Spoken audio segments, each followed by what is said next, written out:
আসসালামু আলাইকুম। যারা ভিডিও দেখছেন প্রবাসী ভাইয়েরা এখানে সবাই আছে, মোটামুটি কি আমার ভিডিও সবাই দেখেন? আমি এই মুহূর্তে তায়েফের এটা হলো আল সাফা পাহাড় আনছি। এটা নিচ থেকে প্রায় 4000-5000 কিলো উপরে। আমি যে বিষয়টা বলতে চাই সেটা হলো আপনারা ফল দেখেন, ফল এখানে জাইতুন ফল থেকে শুরু করে তিন ফল থেকে শুরু করে কিউই, তারপরে আনারস, 2 ধরনের আনার মানে ডালিম। এখানে এমন কোন ফল নাই, তারপরে তারা বলতেছে এখন ফলের সিজন না নাকি।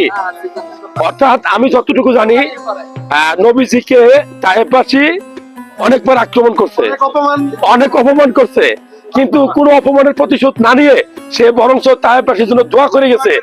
সেই কারণে তায়েফে কখনো গরম লাগে না, শীত সব সময়, এবং তায়েফের সর্বোচ্চ পরিমাণ ফল হয়। পৃথিবীতে এত ফল কোথাও হয় না, আমরা যতটুকু জানি। ভালো লাগলে তথ্যগুলো শেয়ার করবেন, যারা দেখতে পারে না তাদেরকে শেয়ার করে দেখার সুযোগ করে দিবেন। আসসালামু আলাইকুম ওয়া রাহমাতুল্লাহ।